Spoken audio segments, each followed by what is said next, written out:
Hi everyone. Group discussions. In job interviews, in MBA selections, group discussion is a very important activity where they filter students to the next level. Now, most of them have some myths, like if I'm a good communicator, I can clear group discussion round. Or I talk amazing in canteen room with friends, and I involve in family discussions. I can really express my views very good. Even they feel that group discussion when they attempt, oh my god, it was tough, or they may not hit the right chord, or they will not get satisfied when they finally come out of the round. Why does it happen, and how to stand out in a group discussion? Let's find out in this video. Now, how what are the basic motive behind conducting a group discussion? What is the examiner thinking? There are some very important points, like first one is to find out your awareness level, how much you are connected with the topics around you, which happens, the issues, or whatever the topics which, the society is connected, how much you are aware of. That is the first one they are looking at. The second one is to assess your communication skills, right? How do you listen? How do you respond? How do you articulate? Obviously, this round is the major source they are looking to assess your communication skills, and to analyze your sensibilities. How do you respond to others' opinions, right? How do you express your thought without affecting others, or without demeaning others? That's a very, very important point. So they are looking for some key factors like this, and especially for job interviews, and if you are in a fresher level, definitely there are two kinds of topics. One is general and the other is controversial. General is you are not really disturbing others, or you're not hurting anybody's sentiments, like a general topic, like do you think that T20 cricket is replacing a test cricket, or any general topic, okay? Do you think that India can really go cashless in next 10 years? That kind of not so controversial. When I say controversial topics, like do you think women can become good managers, or do you think that banning beef is a very good thing, or it is possible, where some kind of religious sentiments, some kind of cultural sentiments are attached. So these kind of topics are majorly targeted for especially fresher level of group discussions. Now moving on, basically what are the key points to look out when we participate in group discussions? Now, why I'm saying do not start first if you are not sure. Why? Because most of them will be giving this advice: start first.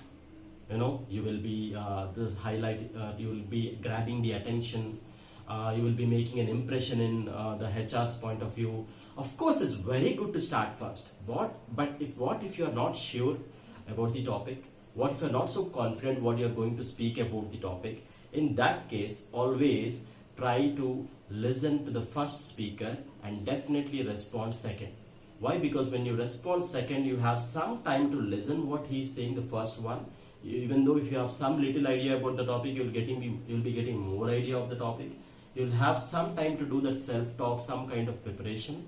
And so that's why, if you are not sure, I really advise don't start first. But at the same time, don't take too much time. That's also very important. Now, be a keen listener, right? Everywhere when you hear some communication skills, this is a common point. Be a keen listener, because sitting there, if you are not keenly listening what others are saying, how will you filter the points, and how will you avoid repetitiveness? Because in group discussions you should not be repetitive. So first of all, instead of being in your own mind and being in your what I should speak next, etc., it's very, very important to be a keen listener. So please listen properly to what others are speaking.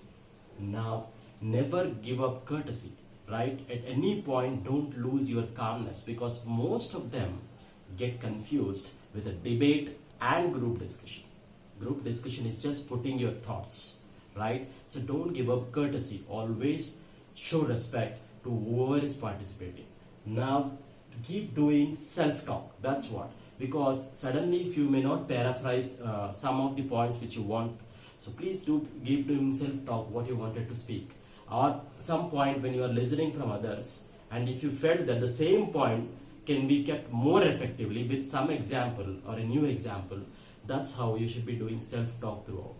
And Of course, it's always handy to keep a pen and paper with you if it is allowed, because every time you may not speak spontaneously, because that topic is not your usual topic. It's a sudden topic which you have never spoken about. So it's always good to have a pen and paper. And now some of the phrases, when I'm talking about courtesy, it's very important, because how do you articulate some kind of phrases? So never say that, never dictate a statement. Whatever topic you are speaking, never dictate a statement that it is true. According to you, it is true. So that's why, in my opinion, I feel, according to me, I feel, in my knowledge, you are not dictating terms there. You are just expressing your thoughts, right? So as long as your opinion, it is your opinion, the other person should not feel offended. And that is the logical explanation you should give. And also, when somebody is interrupting you in a bad manner, so you don't lose the calm. You say, please let me complete.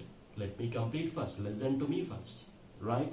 If you want to disagree, then also don't say that you are wrong, right? Again, don't point fingers. You just say that, I am sorry, I disagree with you, right? So that courtesy level will definitely, no matter the other person is feeling that respect or not, but the HR will definitely, find out that you are being very courteous and you are being very careful in the sentences you are using.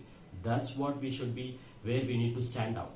So even though you are expressing your opinions on the point, but how your behavior and how you are controlling your emotions, that point will definitely the HR will notice.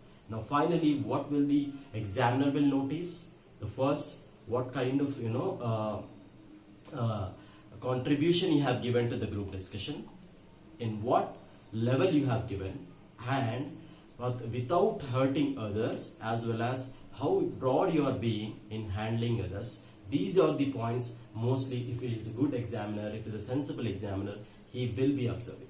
Okay, so group discussions are not something very unique when it comes to communication skills. It's like more like you are adding contribution to the topic which you are discussing. Okay, I hope all the points which we have discussed here will definitely add some value when next time you participate in your group discussion. Thank you so much.